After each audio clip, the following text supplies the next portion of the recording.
Welcome to the Fold Mysteries, where we seek to discover everything that lies between the folds of reality. So this week, we're excited to have good old Chad back. I'm not sure. There we go. Chad. It's hard to point the right direction. Chad. Good old Chad back.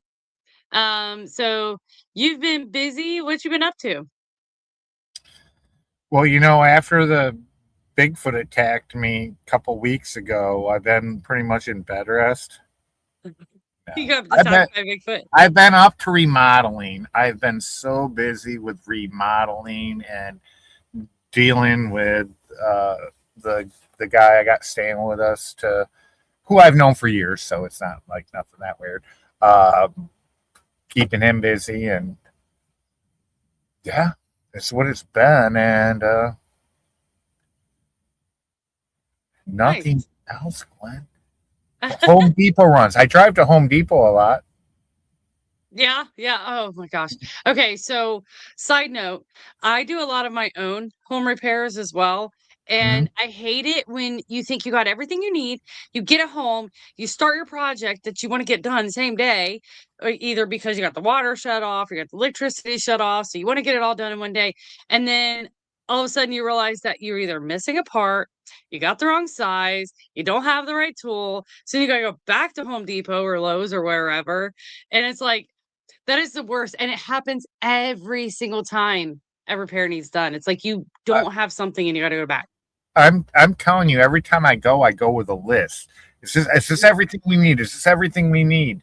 Because we're not buying the whole house stuff at once because there's not room to store all the trim. So we Yeah. buy it, and well, we bought all the paint, and but then it's like you get there, you get all the stuff, you get everything on the list, and then it's like you get there and like, oh, we also needed this. It's like, what's not on the Yep. list? Yeah, exactly. Well, like, you just don't know until you go to, like, start it, and then you're like, "Wait, I'm missing a very important thing." Or I've "Oh, wait, wrong size." I've done that with, CPVC before, and it's like, "No, I thought I got the right size." So, yeah, I know what that's like, but I like doing house repairs to an extent, as long as it's I not don't my own know. house. I don't like it at all. I like it.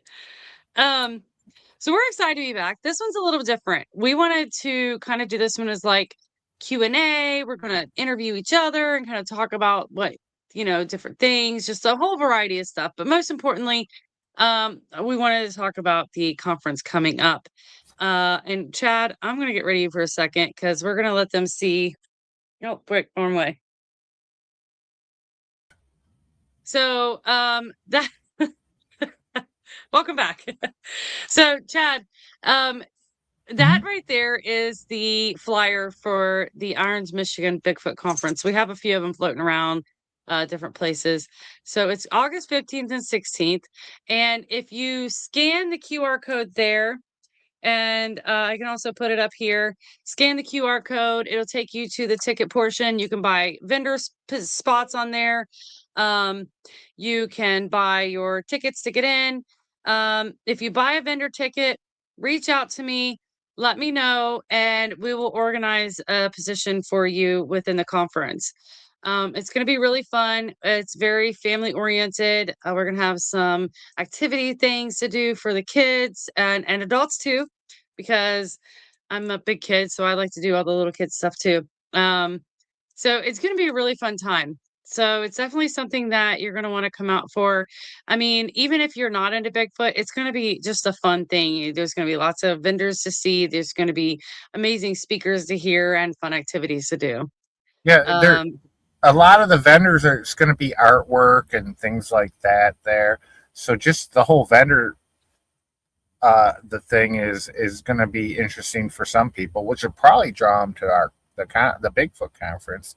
And then we yeah. have a special guest coming that's going to bring the one of the largest cast collections there is. They're all duplicates, but it's the same Still, you thing. get to Mel, see. yes, he's got like Ernie's, and yeah, and he's got books, and he's going to talk to people, and they're going to ask him. Yeah, we're going to have fun. We Yeah, we know Jay's coming. Yes. Well, yeah.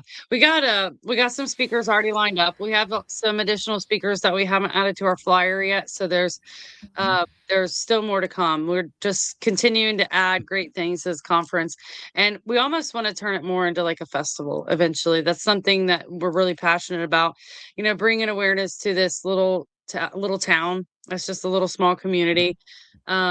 So just do something for the community. We wanted to try to utilize our efforts somehow to help the community. So that's kind of where we're going with this. So it's going to be a lot of fun. Um, but tonight, if you're just jumping on, make sure to, drop some questions in. We got some comments already coming in Uh, here. I know. I was getting ready to Uh, read them. Hey, Grandpa. Hey, how you doing, Nova Abel Oak?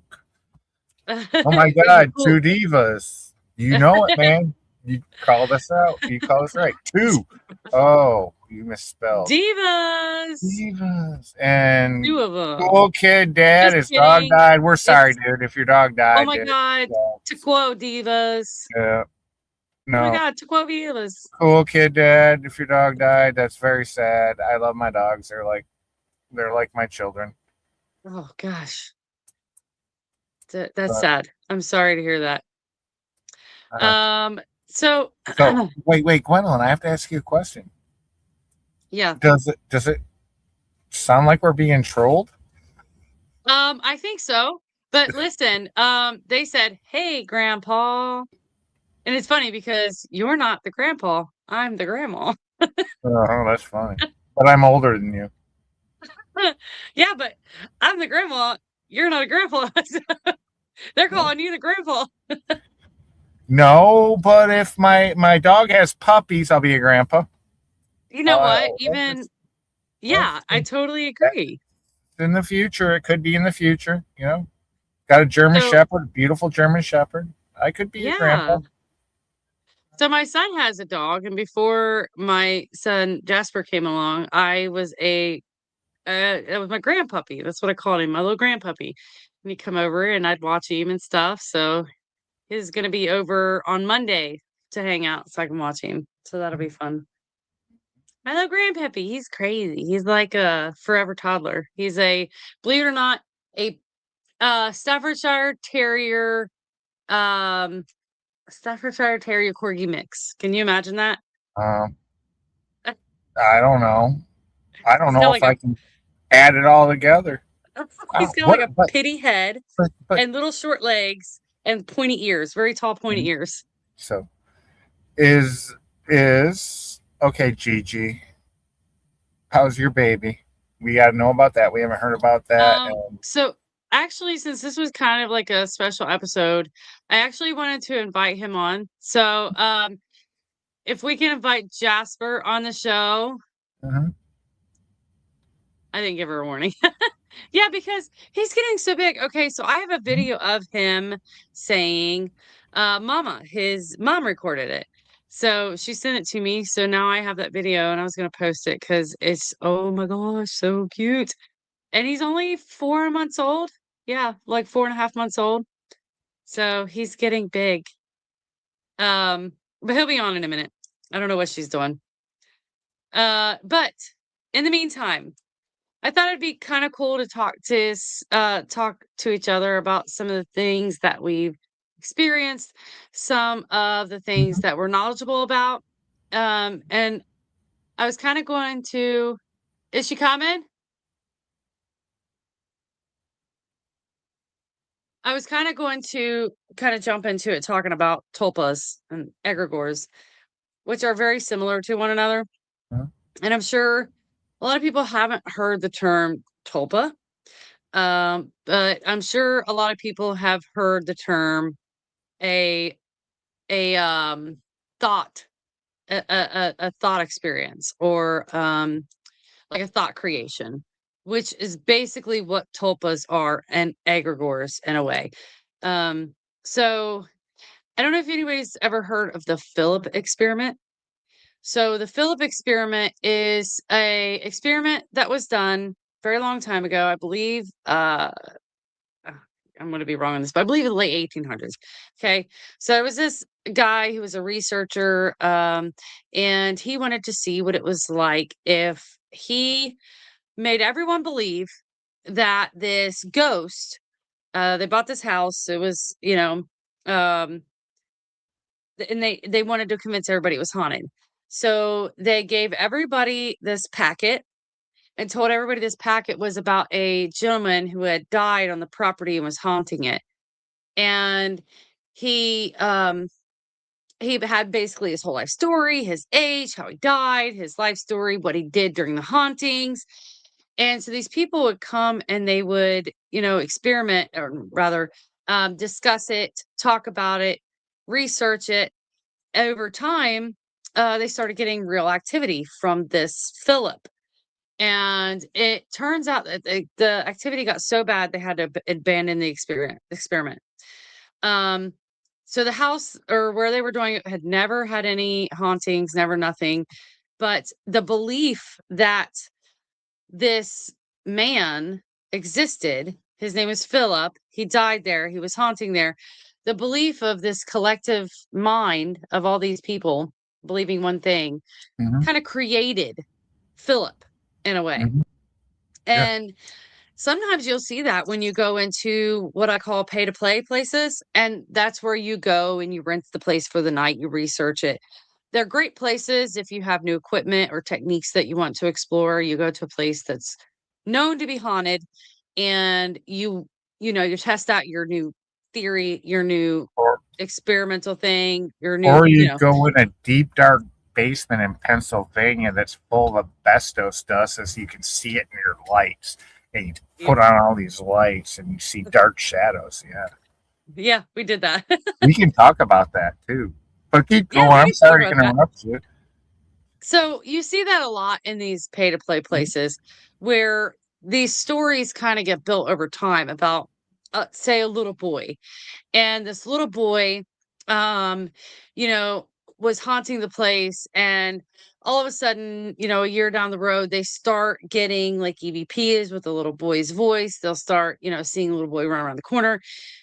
But there's nothing ever that shows that a little boy died in or around that space. And so it's believed that those are also tulpas, or uh, you know, thought experiences. So um I believe that tulpas are a real thing. I think that our minds are more powerful than we may think. I believe that people who don't believe in ghosts believe it so hard that they can't experience things.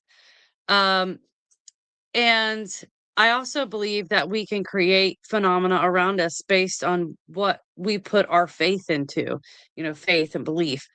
So, what's your thoughts on that, Chad? Because One I've done hundred a lot of percent. research on this stuff. 100%. And I'm along that line because it's so easy sometimes for, if I go to look for Bigfoot, to find their stuff and have interaction. And am I creating it? Am I drawing them? Are portals real? Well, I mean, I don't know. Elon Musk one day will tell us portals are real, but is it possible? Is cloaking real? Or is this just like, some people think that we live in, what's it called?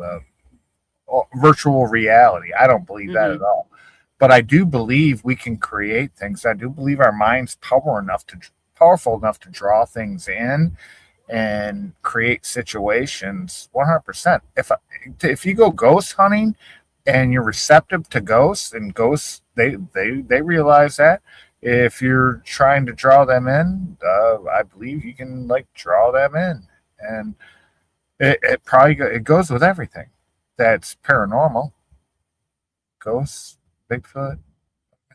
Okay, when people say they see a dog man, did they see a dog man, or did they create the dog man in their imagination, but actually see some apparition in front of them that they No. created?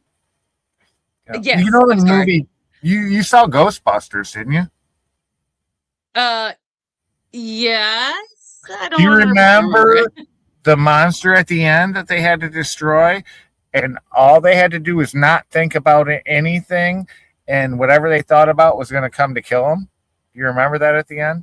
I don't remember that. And I think I don't know which one it was, but he thought about the Stay Puffed Marshmallow Man, and all of a sudden there's a 300-foot marshmallow. Okay, so that's the older ones, right? So that's the Yeah. ones that I was very young when I watched. So that's why I don't remember. But that makes sense. That makes total sense. And I know this is not a popular theory, and it might not even be a theory that's kind of widely thought about, but sometimes I wonder, okay, I don't settle on theories. I always just kind of play with ideas and theories. Sometimes I wonder if some of these more very paranormal Bigfoot experiences aren't like tulpas, like Bigfoot tulpas. Mhm. Like we wanted to experience a Bigfoot so bad that we mentally created it. And now we're experiencing this Bigfoot, but it's got a lot of paranormal aspects to it. And sometimes I wonder if that's not where this idea of Bigfoot is coming from, with all the paranormal stuff that happens around it. And also, there's a lot of like the Mothman, or like the flying pterodactyl, the Firebird. The lizard Um, things, all this stuff. yeah, like what if some of these aren't like these thought forms? And another idea is, what if they aren't like somehow breaking through some sort of time rift and we're seeing these dinosaurs from another time, you know? It's just like really cool to kind of think about the theories behind stuff. Like what ifs, well, what if it was this? What if it was that? Because nobody knows. So no idea is crazier than the other, if you ask me. Here's here's my Jasper, my little Oh, grandbaby. yay! And Hi. he's a Bigfoot. Just kidding. He's a teddy bear. Oh, He's watching he's his mommy right now. smiling. Hi, Jasper. He's watching his mommy right now. This little man is so spoiled. I buy him so much, and his mommy spoils him with attention and love. Uh-huh. This is little Jasper. You see, he's watching the screen now. I know. Hi, Jasper. Hi. He's such a good baby. He is. He's such a good baby. He's awful warm. Something that you said, but there's something that you can't forget about Bigfoot. What's that? Bigfoot dates back, I mean, way back to Leif Erikson in the 1700s or the whenever that was. I don't quote me on the date, but it dates all through all Native American history. All the tribes that had no contact with each other all talked about these hairy giant forest people. So I mean, I agree. I scared him. I agree. And I also I don't not believe in flesh and blood Bigfoot. I do believe that there is flesh and blood Bigfoot out there. But then you get these really super weird, like Bigfoot's walking through walls, and um, he's disappearing and reappearing, and like what if some of those aren't like thought forms, or and then it begs the question, like, what even are tulpas? Are they a process of creation of our minds, like our thoughts, or are they something else that's come along and known what we're putting our faith into and kind of hijacked that form or that idea? it's kind of scary to think about. Yeah. It's kind of wild. I put a lot of a lot of thought and process into the whole like Tulpa thing, because you get just these wide variety of Bigfoot experiences. And I'm like, well, prior to getting into Bigfoot, I was into researching paranormal, and I kind of mixed, the two, you know, ideas, and like, well, what if some of this is just mistaken identity? What if this is a paranormal being that's hijacking this form of Bigfoot Yeah. in some aspects? Just admitted a Bigfoot topa kidnapped you and took you away from ghost hunting and turned you into a Bigfoot researcher. Just a minute. Yes. I know. It's Yes. freaking awesome. Yes. You know, Yes. How did you know? Gwendolyn, the possibilities truly are endless. And Yeah. in reality, a lot of logical things are totally possible. Like a lot of the things that we've talked about, but we don't know. Right. And I do believe in energy that's projected never goes away. You know, if there's a Yeah. trauma somewhere and somebody expends a ton of energy, that just repeats itself over and over and over again. So Yeah. what to say that like energies and thought projection can't create? Right. I mean, there's no reason that I've seen as many Bigfoot that I have. Doesn't even make Yeah. sense. And I'm not even Todd Standing, even though I'm wearing the same shit he is. But there is no freaking real reason that it's so easy for me to go out in the woods and experience this stuff. And I'm not creating it. And I've had people with me that have witnessed stuff. I'm not. Why? Why Right. am I drawing it in, or am I projecting it and creating it? It's kind of like Topa That's ish. true. Yeah. I mean, that's a good way to put it. Are you drawing it in or you're projecting it? And I think that some Bigfoot experiences are absolutely a real flesh and blood Bigfoot, but then there's those ones that are just so wild that you're like, okay, there's something else going on here. There has to be because other people that they don't really experience it to this degree, and then some people do, and you know who am I to believe one person and not another? So I just always kind of leave my mind open because I mean, like my Facebook quote says, I mean, a closed mind knows only a small piece of the truth. um so I think it's important, just always leave your mind open, always be thinking about the what ifs, and never settle on a theory or a conclusion because I feel like that just shuts out all other possibilities. Is Jasper playing with your keyboard? He's playing with my notebook for the show. Like I write down notes during the show and he's playing with it. It's like, listen how, and you can create things, okay? Really, if you got something on the brain and anything happens, you can attribute it to it. Like, remember when we were in Oregon and me, you, and Mhm. Jason were up in the woods, okay? And there was like weird stuff we were finding and stuff. And then we found those four root knots that were all Yeah. pointed, just laid neatly on this stump. And it's like, we don't know what did that, but what do we? I mean, you know what I mean. And then we went to the point that we left them a Canadian penny, a dime, and what'd you leave me? Yeah. I didn't Um have nothing, and Jason lent me a I'm Canadian penny. I don't remember. I left them something, but I to the life of me, I can't remember what it was because I felt like it was really important. I felt like, these were laying perfectly in the trail. And it was like, it wasn't even like a real trail. It was like something that probably never, if ever, gets used. It was like so remote. That whole area was just so remote. And I'm sure if anybody used it, it was probably hunters or, well, probably just hunters.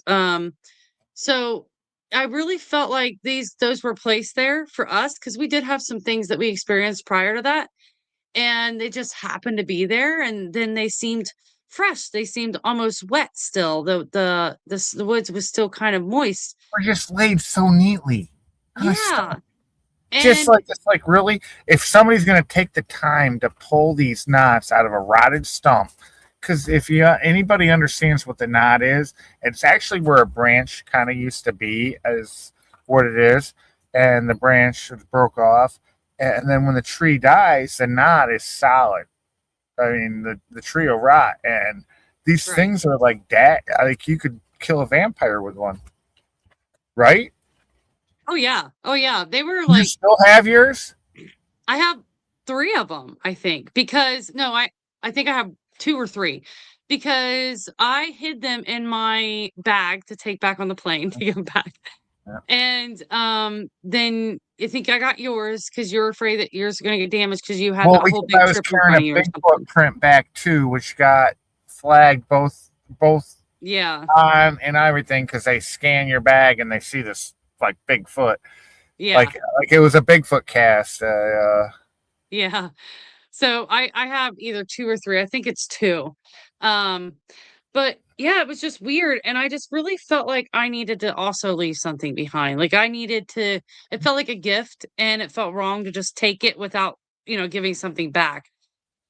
It And almost felt like it was left for us. I swear. yeah, When I yeah, stumbled because across it and called you guys, look at this. It's like just like sitting there, and we're like we took a short way up a mountain. We're on top of a mountain. There's only like one easy way, and you know I you think look we off went to the through brush. side. We It, just went straight up in brush. Like we just started, let's go in here. Went straight up the brush, and we came across this really like very unused trail, and we were like, well, we'll follow this back to come back out because it was very late at that point. And, that's when we found them. it was awesome. Yeah. Let's see. Um, but I was gonna say something else. I got distracted. Jasper's mommy just came back in. He went grab him. Ezra doesn't even say hi to us. Ezra, wanna say hi? You gotta come all the way around. Yeah. All the way around, Ezra. Hi. Hi. That's my daughter and my grandson. All right. Two of my 2, 3, 4 pride and joys in life. To count. I'm starting to get old. I have to count this kind of stuff. But yeah, I think that there's definitely something to that whole thing. Um, and that the gift, it just felt like a gift, like you said, and to take it without leaving something behind felt wrong. So we just pulled out whatever unique that we had in our pockets in the moment and just left it for them. Jason had a Canadian dime and a Canadian penny. I had nothing. Jason left a Canadian dime and gave me the Canadian penny to leave. And you left something else. You had like there wasn't like it was something colorful. What was it that you had? I cannot remember for the life of me. It was like it was something really colorful, and it's like you just Yeah, because I want to like colorful. You don't see that really in nature. And but if you're that's all you had on you to leave them. no, I had Yeah, other it stuff, was. but like I perfect. Oh, it was a key. It was a key. A key. It was a silver key. You know what that Yes. means in Spanish? What? A key. Do you know what that means in Spanish? No, tell me. It means here. Spanish class. Huh? It means It means here. A oh, key okay. means here. Here Yeah, you in go. Spanish. That's perfect. What? But it was You actually want the key to my tent lock. So you want to hear something funny? In Florida years ago, like back in the 2006, I was down there working after the hurricanes when like a bunch of them went through, and I had family down there, and I met a couple dudes, and one dude was a millionaire, and the other dude was just his sidekick because he just, I don't know, he's the up boy. He kept every me around. millionaire has a sidekick. I got to be friends with him and stuff, stayed with him and stuff. And one day we go outside, and the sidekick dude blocks us out, and there's these Latino people coming up, and he's yelling, "Hey, do you have a key?" It's a lady with her two kids. He's yelling, and she speaks no English. He's yelling, "Do you have a key?" Because he locked out the main part of the building, and it takes like a key. "Do you have a key?" And this lady freaked out, took off running, called the police. It's a true story. I mean, That's funny. Yeah, That's we didn't funny. get in trouble, but it's like I Yeah. explained to him that I explained to the police that, hey, he didn't realize that she didn't speak English and what a key means. He's freaking from Massachusetts, and he's asking her if she has a key, and she's like freaking out, like thinking that he's telling her to come here, come here. Oh, okay. Yeah. I see. Yeah. See, now you get it. I get it now. I was like, why would she freak out over him saying here? Come here. I get it. Yeah. Yeah, and like he's yelling, come here, come here, come here. And he's yelling. We're 2006, of course. We were partying. Yeah. We left our key in the room. Yeah. In the apartment. Yeah. You got a key? That's funny. No. But I don't want to jump back to the tulpa thing, but I wanted to make sure I got all the information right. So I actually pulled up the Philip experiment, and I'll read through just a quick bit of it, just so clarify anything that I got wrong, because it's been a long time since I've looked into this study, and my brain forgets stuff. So this experiment was conducted by Toronto Parapsychological Research Society, led by mathematical geneticist Dr. A.R. George Owen, and overseen. It was in 1972. I was way off on the date. The test group consisted of people from the town, an industrial designer, his wife, heating engineer, let me see, bookkeepers, sociologists. So their goal was to create a fictional character through a purposeful methodology and then attempt to communicate with it through a seance. The character created and agreed upon was named Philip Alsford, referred to as Philip during the test. His fictional history partially coincided with actual events and places, but with multiple contradictions and errors. He was born, and it kind of tells you a little bit about the one that it was based off of. And they were seated around a table with the initial seances, because they did it multiple times. If at first yielding no contact, no communication, and no phenomenon. Owen changed test conditions by dimming the lights and changing the environment to mimic more of a traditional seance. Participants began feeling a presence, table vibrations, breezes, unexplained echoes, rapping sounds, matched with responses to questions about Philip's life. And at one point, the table tilted on a single leg, and other times moved across the room without human contact. Although audio and video and witness accounts document the paranormal phenomena, Philip never appeared to the participants. And at one point, it says that the experiment began, like towards the end, when the table started tilting, everybody got too afraid, and that's what ended the experiment, was the fact that it basically got too real. So that's like a real study that happened to create a tulpa, basically, and probably one of the most well documented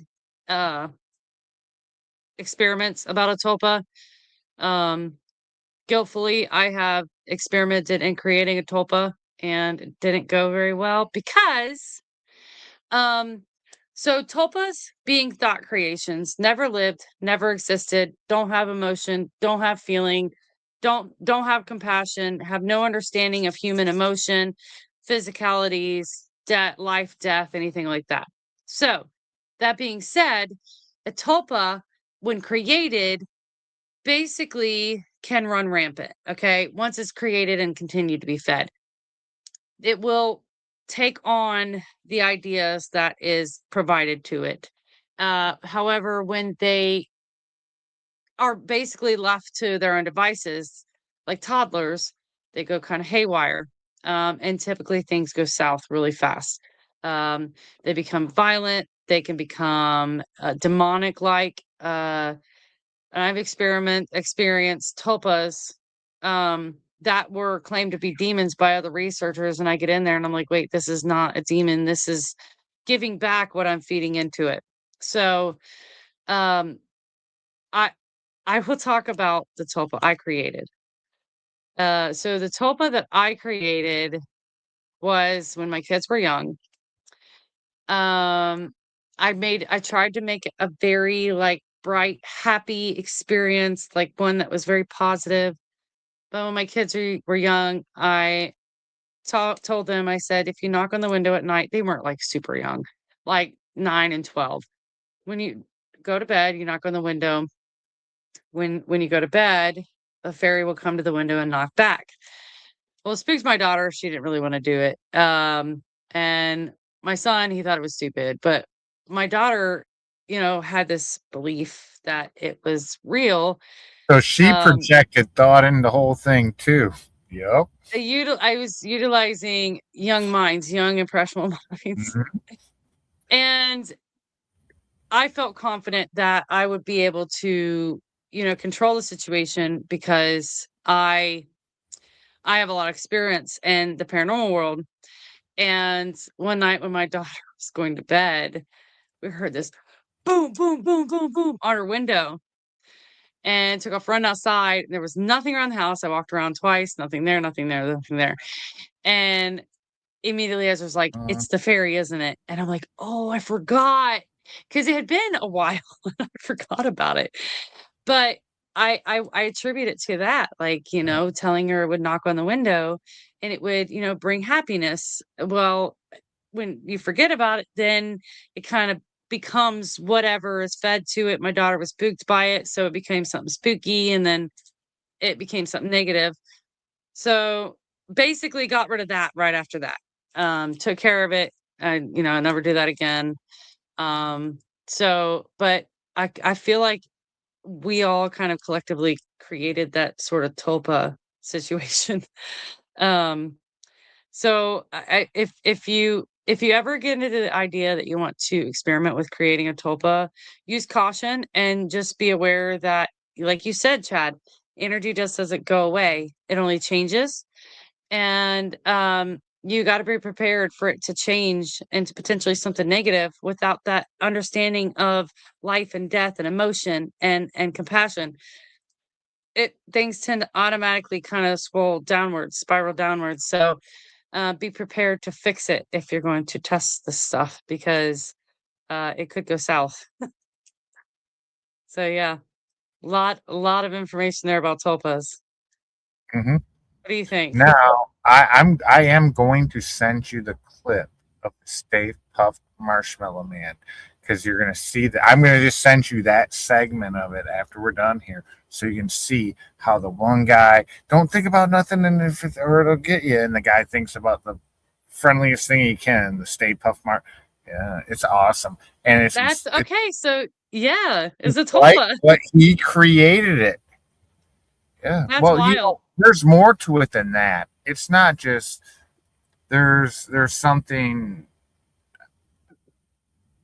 extra stellar or something. There's Yeah. something then that we are too. I truly believe that we just didn't grow up from monkeys, man. I promise you. Okay, No. evolution didn't take us from a monkey to what we are now. No. It just No. didn't. It's just what we're told. Yeah. So there's Personally, I something mean, I'm pretty traditional because of my beliefs, my religious beliefs that we were created by God. Um, we are. but I also think that we have these abilities that we just don't harness, don't pay attention to. And I think that some of the things that we experience are proof of that, but we always attributed it to something else. Truthfully, Gwendolyn, we're desensitized to it. We're so accustomed. We don't need our abilities. We don't need our senses anymore. Everything's like given to us. We're like what we've done to dogs. Look what we've done to Yeah. dogs. Really, Yeah. like That's yeah. If I true. let You're Boris exactly outside, right. he's not gonna survive anymore, man. He's like Those natural instincts, they kind of fade with domestication. We've almost kind of, you're right, we've kind of domesticated ourselves with all of our technology and all of our comforts and everything else. So, yeah, did you ever see Little House on the Prairie? I The love that TV show when I was a on. kid. I mean, no, I mean, I loved it too because it's my era. It was one of the only shows that were on that us kids got to watch, and that was real. I mean, they're hard winters, they're hard work, they're bleeding hands, they're animals getting hurt, riding the horse into town and stuff. And now look at us, man. Fuck, you don't Yeah, even have to have a car; just call an Uber. right. Oh, you need Yeah. a credit card? Yeah. And I mean, you can take it even further back than that. And when everything was spiritual. I mean, look at all the things that happened then. I mean, yeah, maybe sometimes they didn't understand natural phenomena, but I mean, people were just more spiritually minded, you know? And I think that in losing that in even in the prairie days that you're talking about. Um, The good I old think, days. yeah, I think that even then we got so focused on, work and this and that. And you got to in the fields, you got to mend the clothes, you got to go fetch the water, all of those tasks just to survive. I think even that kind of pulled away from the spirituality of things. Um, so it's just kind of, yeah, it's kind of odd, like how far back human history goes, and how over time it seems like the spirituality thing has just gotten smaller and smaller. And I think that losing that has kind of made us ignorant. When I was a kid, and I'm a little bit older than you, beds were made every day. We didn't make them. Mom made them. Grandma made them. Okay. Our beds were made. Dishes were, I mean, everything was immaculate. Today, you Mm. tell me you make your fucking bed other than once a week when you wash it. I make my bed every day, actually. I do. Take the pictures. I want 5 consecutive days pictures. I will send You you a do? picture right now. My bed's across the room. No. No, really, Oh, I our do. bed I gets because I made. hate We I hate wash climbing in a it bed that's once a not week. made. And it gets made. Well, whatever. Why? We've been lacified. Yeah. There's, it's like Yeah. there's more important things to do. The comfort's brought to us, we're not working for the comfort. So, yeah, I agree. So we basically like domesticate ourselves. So I think you're right with that. Like dogs. I mean, take a pet dog and put them outside. You're right. They won't be able to fend for themselves. They're not Oh, going to know what to do. yep. Everything's brought to them just like it's brought to us. So yeah. Well, we're doomed. Gwendolyn. We're doomed. We've relied too much on society that we've become so indoctrinated, and you know, I don't think we'll ever get back to the way humans used never. to exist, obviously, I don't think but I think that we're heading in a good direction. I think that people are being more environmentally conscious. I think that people are starting to get back to a spiritual root. I think it was lost for a while, and I think that it's kind of taken this cycle where it's full circle, and now we're getting back the, to, you know, the war. and I The think war internet. for Christianity, Gwendolyn, is just getting stronger and stronger, Yeah, and people that are fighting and dying for Christianity over being forced into something they don't believe. It is pretty incredible what's going on right now in yeah, Africa, in Iran. You know those people that are rioting in Iran? They they don't want Sharia in Muslim law. They want yeah, Christianity, Catholicism, or something else. They don't. They yeah, don't want uh, a religion shoved down their throat that's yeah. manipulated by interpretation. Yeah. And I mean, I have no issues with other religions, other, spiritualities at all.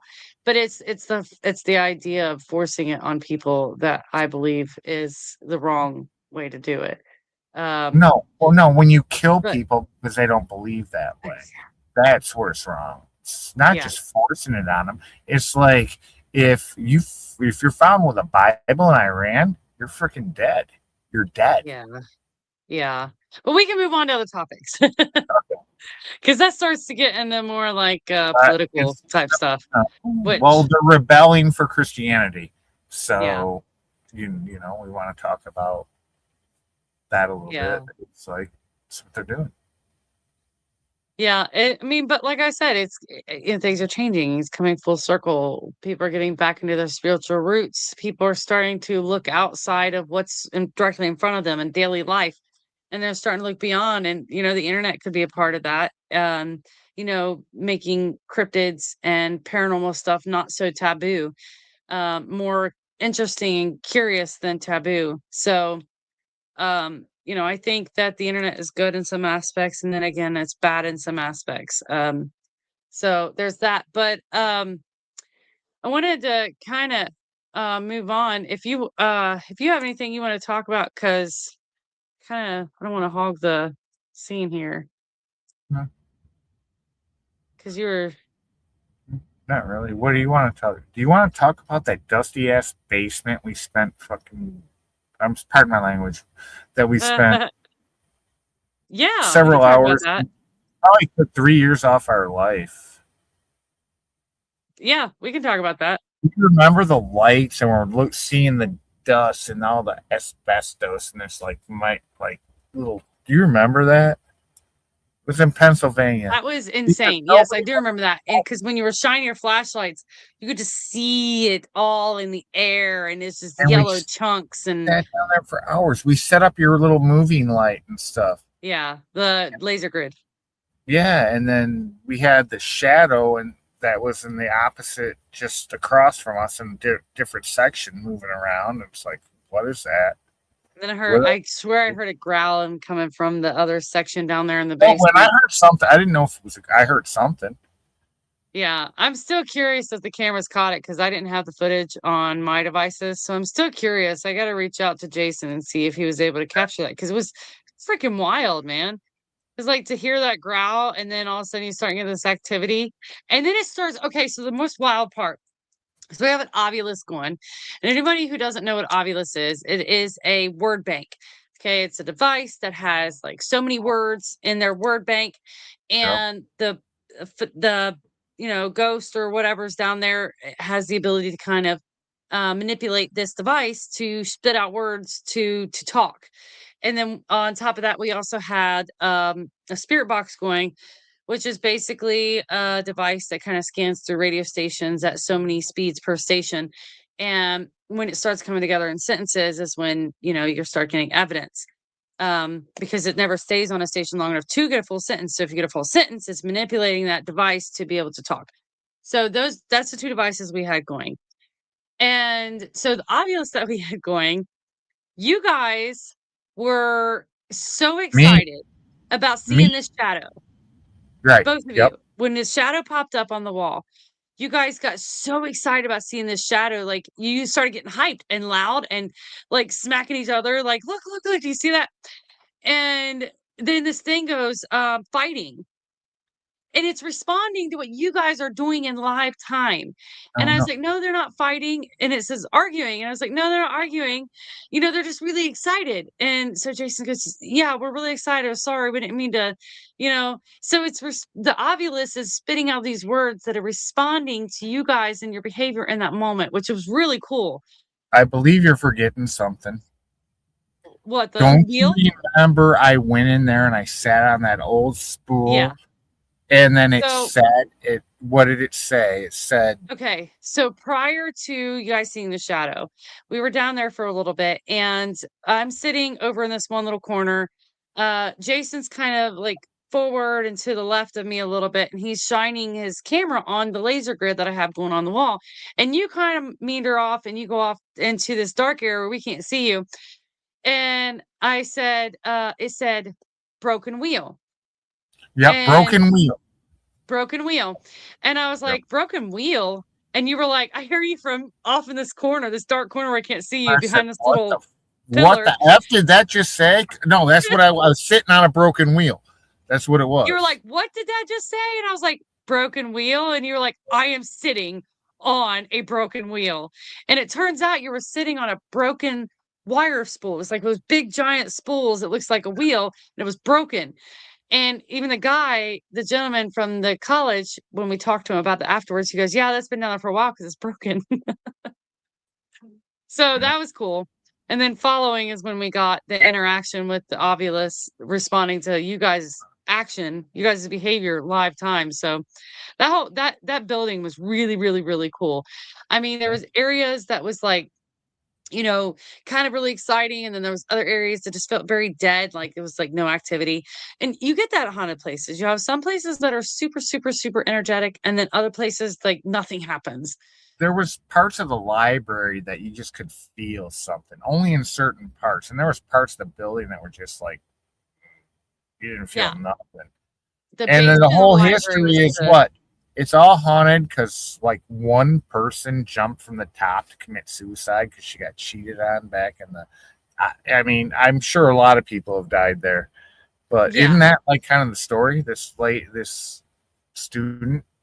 Yes. So, okay. So they said something about a horse too. So the lady, um, her boyfriend broke up with her and she was sitting on okay. So there's like this big hole that goes all the way through all these floors. Yeah. And she was sitting on the glass rail. I'm sure it wasn't glass at that time, but she was sitting on the rail and she was talking to her friends and she was talking about how her boyfriend had broke up with her. And next thing you know, she's dead on the floor at the very bottom floor. Like what? And 4 floors at least, right? I think it was 4. it the fourth or fifth floor up? Um, but yeah, I think that might have been the fourth floor. But there was like 6 total floors, I think, if I remember correctly. But she fell. So there was theories that she accidentally fell, that she was pushed, or that she was committing suicide. Nobody really knows, but they just know that she fell and she died when she hit the bottom. Um, so Ruled accidental death, wasn't it? I don't know. I can't remember if he said that or not, but I know that there was theories there was those 3 different theories on what It could have actually been a happened to her. murder. Yep, there was theories. There's stuff he told me like nobody really knows. Yeah. So I mean that you get that a lot in these paranormal places, like where there's stories and then there's truth. And I think that, a lot of times the stories get lost in the truth and they kind of blend and then you get these wild sort of crazy stories. But she was a real student that actually did fall. She actually did die there. It's proven. They have documentation of it. But then there was also rumors about maintenance guy in the basement. That's why we went down there. Um, and What then there was it? was also There was something happened to the maintenance guy, right? yeah, but I don't remember that Yeah, because wasn't it something with a boiler or something? I can't remember, be honest with you. I just know that he kind of touched on a little bit, but he didn't want to go in too much in depth because there was no He didn't documentation to even go prove it. down the basement with us. He No, was no. once he got to the bottom, he said, "Good, See let ya. me know when you want back. Bye, Yeah. guys." And sometimes I wonder if that's not from the asbestos that was down there. I don't know. It was bad, It was really bad. But yeah, the but library that in the was the only basement was time we too. didn't really have somebody paying attention to us. Yeah, When we were upstairs, they let us go on our own and all that. But they yeah. were around checking in on us. When we were in the basement, they didn't want nothing to do with it. And the There you crazy go. so the wild part about being down there is that the elevators have a locking system. So if you don't have the key, physical key to access the elevator, you cannot leave. So we were in that basement locked in until he came to get us. So no matter what happened, we were down there for the long haul. So imagine if something crazy happened. I think we spent like an hour to hour and a half down there, It was, honestly. yeah, at least an hour and a half. We have spent a good chunk of the investigation down in that basement, but it was worth it because we got a lot of But bullshit. and everybody else was investigating upstairs. They missed all the fun. Yeah. It was Yeah. cool. It was a really good time. I'm glad there wasn't 10 of us down there. Yeah. No, because a lot of times when you get bigger groups like that, that's when things just don't happen. You got And too then you much. stir up the asbestos and you Oh breathe. yeah, that was bad. We always we very very careful not to touch the walls, not to touch anything. If we sat like on one cheek, on the very edge of something. I covered Going my like no, investigating I like would this. shine the light, I swear, and you could just see it. It's like little fiberglass, little tiny Yeah, hair like yeah, everywhere. you could see it. I was seeing chunks, like chunks. I was like, oh, that's going to my lungs. So yeah, when we were moving, I was like this, and when it settled down, I kind of would pull it down. But yeah, I mean, who knows what we could have got down there. Oh, But it was a good time. It was a good time. I really enjoyed it. Um, but I wanted to cover kind of another topic, and the reason I want to bring this up is it's a lot of story now. There's not a lot of activity going on around this particular investigative object. Um, and I think it's because of all the stories behind it. And that is a Ouija board. So we all know what Ouija boards are. We all know what they can do. They're a talking board, a spirit board, At least if we don't know, definitely look it up. But the interesting thing about the Ouija board specifically is its name. I've used Ouija boards in the past, but it was a long time ago, and I just gained an affinity for other types of boards that didn't have that name attached. So, like the talking boards, spirit boards, angel boards, like other boards that can get that same sort of thing, but are not supposed to have that bad juju with that name. And there's a reason that the name has a bad connotation to it. And the reason is the story goes that in 1890, Elijah Bonds, he had a company, and he got this board brought to him, and he was like, "This is a great idea for kids." Da, da, da. And he got he said, "I need to know that it's real. I need you to prove to me that it's real." So they used it, and he goes, "This is genius." So he was like, "Well, what do we call it?" So, he wanted a name for it, and he was like, "Okay, so what do we name it?" So during a demonstration, they basically asked the board, "What do you want to be called?" And the board spelled out Ouija. And the board, then repeatedly spelled "good luck, good luck, good luck, good luck." And, so the name Ouija is kind of a combination of French "oui" and German "ja," but they both mean yes. And so sometimes it was called the Yes Yes board. But what does this name actually mean? I mean, when you invite something that is a spirit is able to communicate through this board, you invite it to name itself. What exactly are you inviting to Sure, it's a happen? spirit. Are you sure you're inviting a spirit? That's my question. That's why Well, I don't that's mess. the thing. You don't It know might, what it might be. named this board. It might be demonic. It could be. Right. Yeah, yeah. So I it's I played with believed. them like you when I was young, and I will never touch one again. Because Yeah. like you, I'm kind of for some reason draw this type of energies and stuff, Hmm. and yeah, no, I ain't playing with a Ouija board. Yeah. I mean, I mean, so we'll go into Ouija board stories in a second, but the idea is that potentially something demonic named this board Ouija to be easily accessible to come back and terrorize. So that's why a lot of people, have these bad experiences with Ouija boards. I personally have never had anything overwhelmingly bad happen with a Ouija board. I've had a very, very, very strange experience with a talking board. Wasn't negative, but I definitely felt like something kind of like came into me, and I was like, okay, this is too much. This might be too much. And so we left. We were doing it in a graveyard. Um, but I'm not having anything take over me. So, but it was a talking board. It didn't have that name. So I'm curious, you talk about having your own experiences with Ouija boards. Did you have a bad experience? Like what happened? How many? Are you I mean, serious? what's your most wild Yeah, one? What dude, what I was in the really like top. No, most wild one is a metal lamp, the top of it flying off and flying across the room while you're playing with it, smashing the wall. This is only a couple years after my mom died too. I mm, no had like banging from the bottom of the and from the basement on the floors.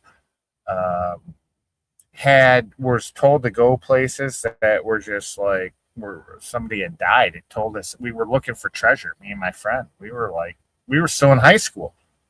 wow.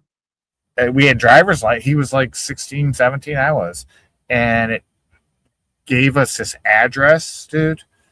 And we went there, and like people had died in the house and stuff. And no, I don't. There's stories I can tell you, Gwendolyn, that I can't go all in on like weird stuff. So that's why I don't play. I don't play with it, man. It was all Yeah. fun and games in the beginning, and I don't trust it at Yeah. all. I don't either.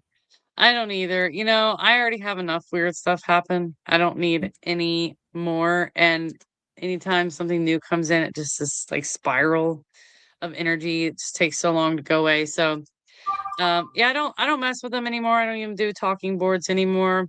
I feel like if something really wants to communicate me, it has other ways than this device.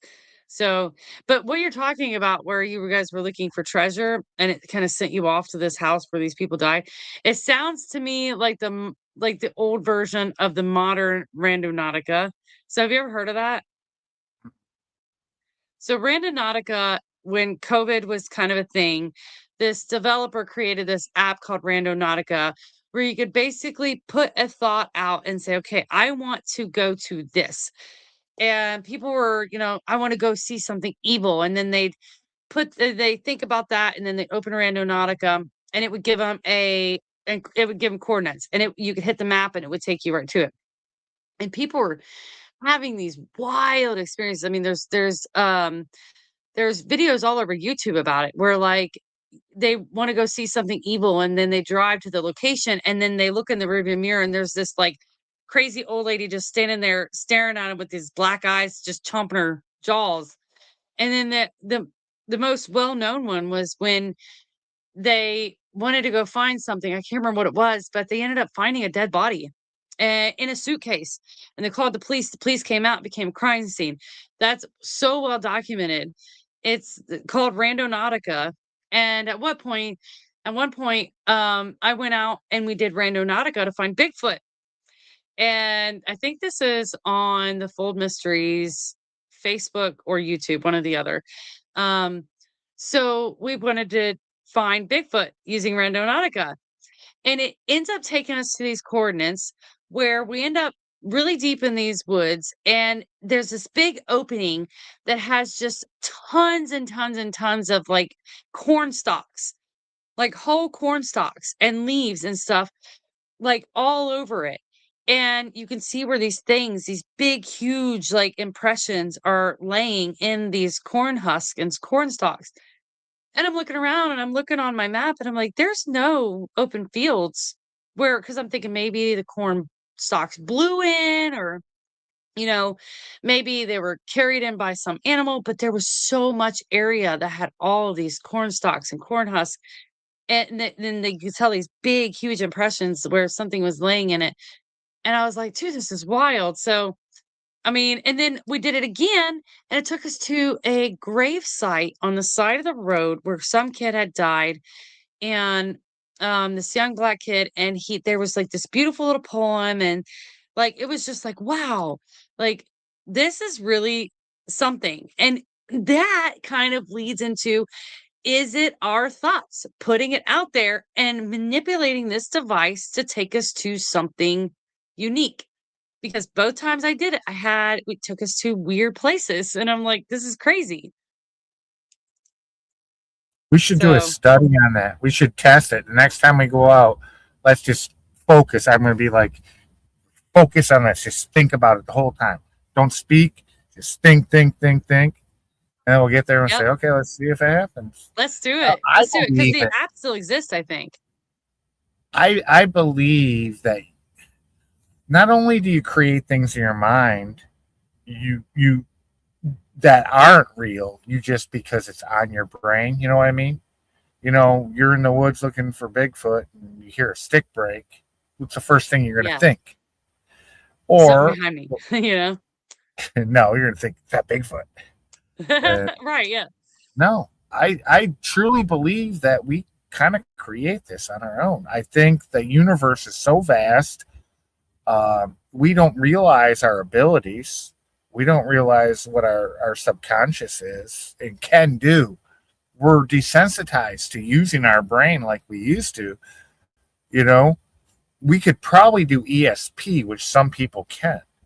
You know, Yeah, a lot of animals like dogs know they can just sense you. You know, we don't sense anything anymore, but I bet 500 years ago we did. yeah, yeah. And so, what do you It's think? You interesting. think you think we can create Bigfoot or not? I think we can create a semblance of it. I think we can create Bigfoot-like phenomena or uh, Bigfoot-like activity by faith alone. But again, that's still not Bigfoot, right? Yeah. I believe that Bigfoot is out there. He is flesh and blood. There is something to it. There is generations of it. There is families of them. But again, I think some of it can be a mixed bag where you're getting these tulpa like things that are giving you Bigfoot like experiences that aren't actually Bigfoot. Um, so Right. that's Like just my demons, idea and theory. right? Like demons or whatever that You know? can manipulate and into your thoughts and create the type of thing. Yes. Like, okay, how about the rock that hit the window, which 100% for sure, I know in irons, a rock hit Sherry's window. Oh yeah. Oh yeah. We were doing 5 miles an hour. A rock Yeah. hit her window. Nothing got Yeah. thrown up. Hard. Yeah. Hard. I mean, it like snapped. It was like this huge snapping sound. And I believe that was Bigfoot. And I think that whatever we had done prior to getting in the car probably was like, hey, get out of here. We don't want you here. You know, that sort of thing. No, we So took that. You know what we did? We took all them people out there. yeah. That Yeah. that happened. That happened when we were leaving that night after everybody else had left. It's when that happened to us. We were still driving around. Didn't we? No, we went to go get the trail cams after those people left. Yeah. Yeah. That's what it was. But we had already brought all the people into the area. So Tim, I just Yeah, want to answer the and question. then Tim said, are those Bigfoot experiences from spiritual beings? So Tim, earlier we were talking about tulpas, like thought creations, not necessarily being as like an actual spiritual form, but more like our creation from our own mind, creating Bigfoot like experiences, like tulpas, thought forms, things like that. I just want to answer his question. Sorry, go ahead, Chad. Let me cut you off. kind of like an energy, man. We create energy. We project it out there. It Yeah. it stays forever. Did you know that a radio signal never goes away? It keeps going somewhere. Yeah. That's crazy when you think about it. Honestly, that's wild. But yeah, we've talked about a lot tonight. I mean, I think we've covered some really cool stuff. Mhm. And I liked hearing about your Ouija board experience. And yeah, I think beware, use caution, and know what you're getting yourself into before you try any technique. Uh, because spiritual things may be more or even less than what you expect them to be. And sometimes you get back what you put out. You think you're gonna have something bad happen, you might very well have something bad happen, whether that be from a thought experiment or a thought form that you're putting out there or your expectations getting fed right back at you. So just be cautious and yeah. Kind of like, So yeah, kind of go like, ahead. kind of like, be careful what you wish for, right? Yes, exactly. Exactly. Exactly. I want really quickly, I just want to remind everybody, the Fold Mysteries presents Irons Michigan Bigfoot Conference coming up August 15th and 16th. You can buy your tickets now. Scan the QR code. After the video, we will put that in the comments below. So you can just click on that to go order your tickets. Vendor spots are open. So check that out. And we also have some VIP spots open where you'll get to have some exciting things happen for you there. You get to eat with the speakers. You will get full access to the event, including a special cooling area. It's going to be hot, so you're going to have a place to kind of cool off, get you a drink. That's going to be your own little VIP section, and also you get to go for that after hours Bigfoot experience. So lots of cool stuff included and still more to come because we're still putting stuff together. So we want to make sure we pack it full of everything. So check it out and we will see everybody next week and have a good night. Bye.